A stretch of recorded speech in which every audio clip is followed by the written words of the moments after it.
sports banter ay nakapanayam natin si Miss Drolly Claraval, President ng Masters and Seniors Athletics Association of the Philippines. Balikan natin ang usapan kaugnay sa ilang update sa mga sports events na pwedeng salihan ng mga veteranong atleta. Panoorin natin ito.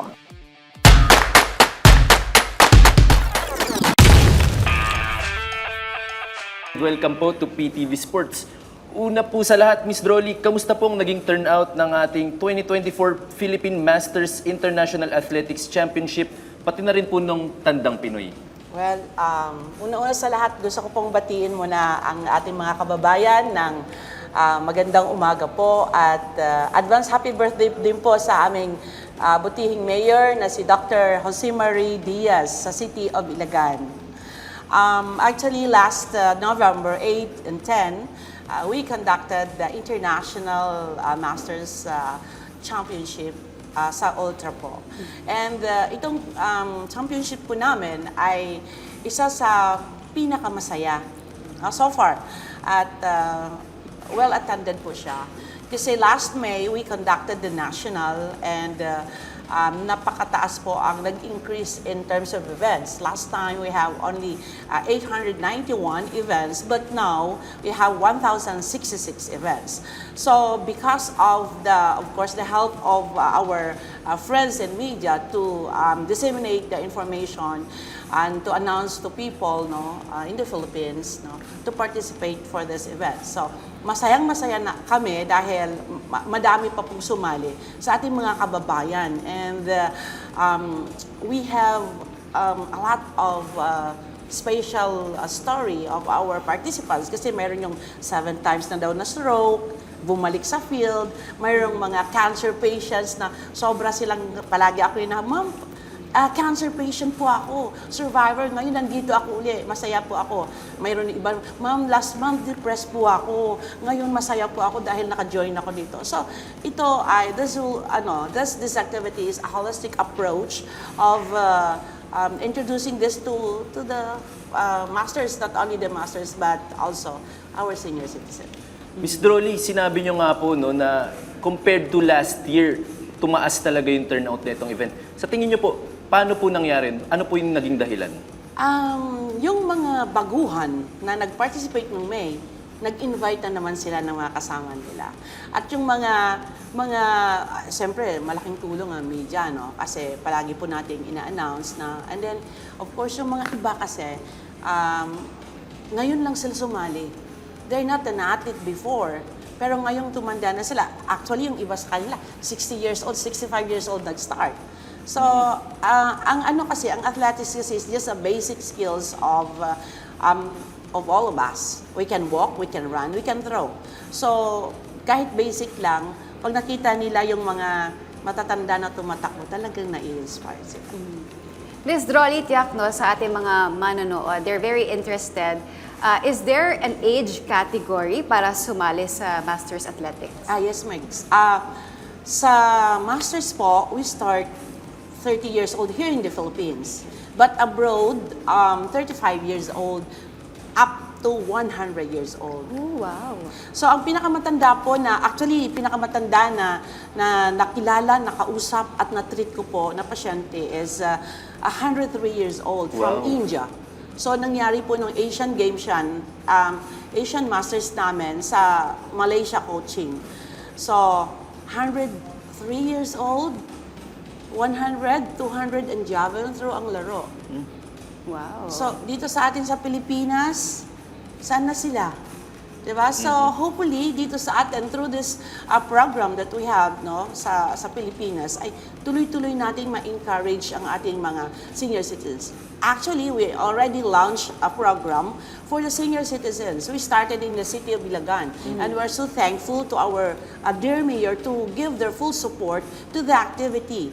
Kasi, imagine mo, launching namin, less than 5,000 ang nag-participate na senior citizen, seeing them going around the oval, punong-puno po na naglalakad sila.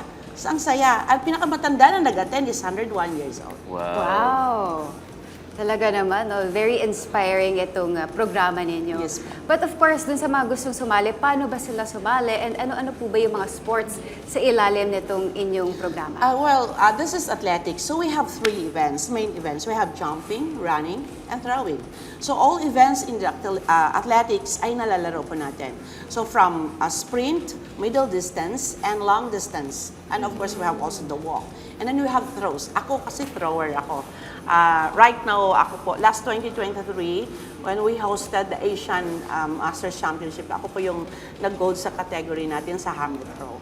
So throwing po ang aking laro, lahat 4 throws. Then, sa throwing, we have a hammer throw, discus throw, javelin throw, and discus throw.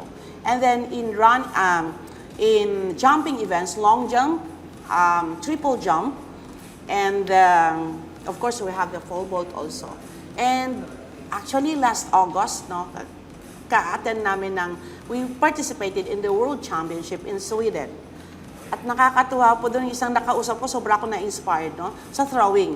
80 years old. Wow. Sabi sa akin, I have 2 peacemaker in my heart.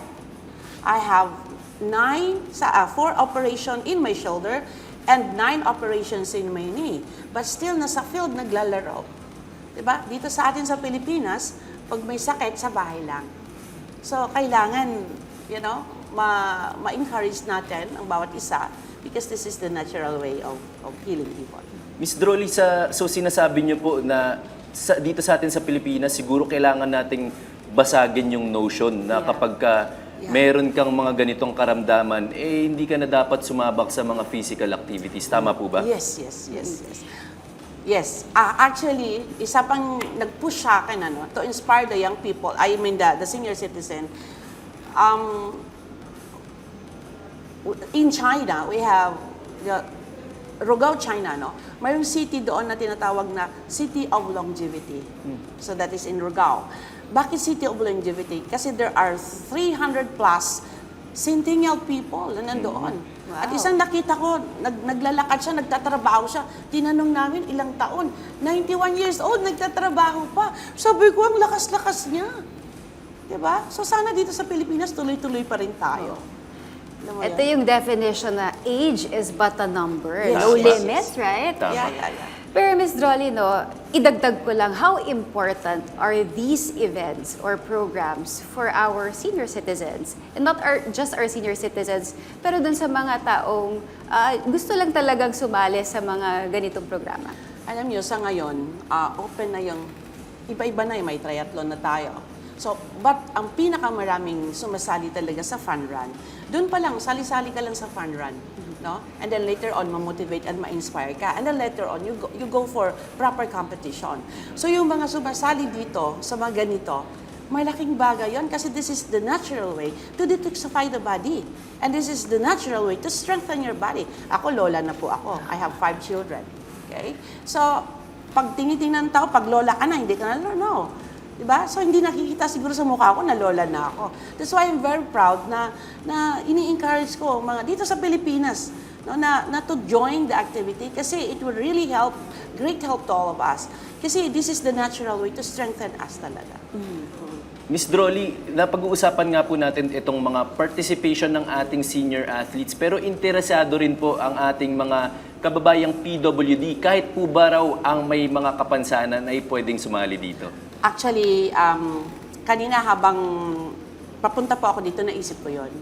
Actually, nung last lang, mayroong nagsumali, na mayroong disability, kamay naman lang. But Okay. mayroong pa. Pero we will consider that to create a national master group for Paralympics. Nice. Okay, sa track events. Pero another area naman kasi. Another group kasi ang hahawak noon.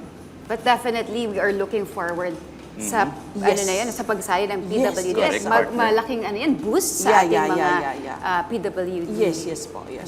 We So, will consider that. Moving forward po, Miss Drolly, ano pa po yung mga events na pwede nating asahan na paparating? Okay. So this coming March, next year, so katatapos lang po ng event namin. So we're going to have the indoor championship in Florida. Okay, sa USA. March. And then we're going to have another Asian championship sa Indonesia naman. And then we're going to have an activity sa May of next year. So that is in the Philippines.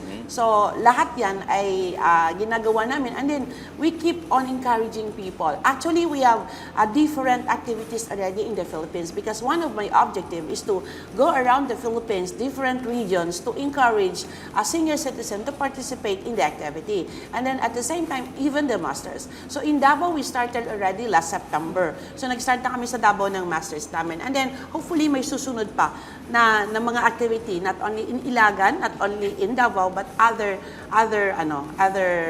region pa. Ms. Rolly, I believe that you have an award-winning tool with you this Wow. morning. Can you tell us more about that? Yes. So, ito po mga kababayan, it was awarded in 2021 Gintong Gawad Award for na pinakabagong produkto para sa sports. So I'm using this last 2022 in Hanoi, Vietnam sa mga athletics natin, player. Mayroon yung, if you know, Eric Ray.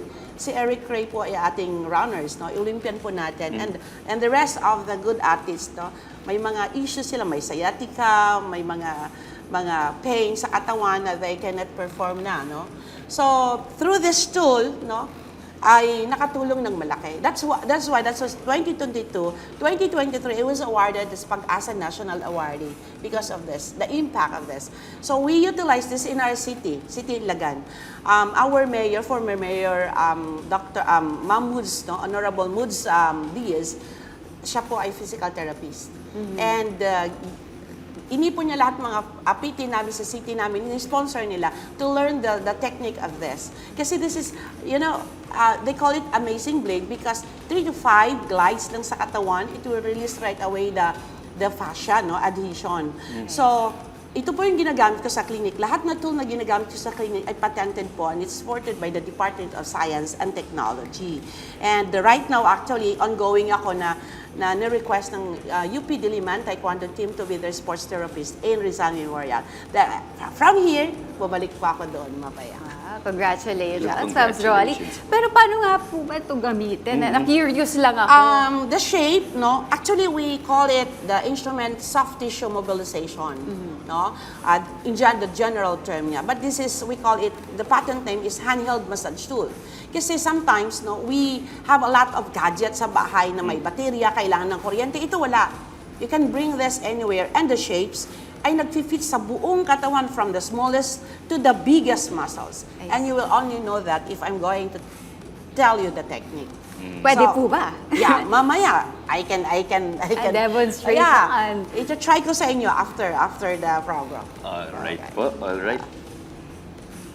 Alam mo, partner, no, this is such a good program because dito natin makikita na very inclusive na ang ating sports right now.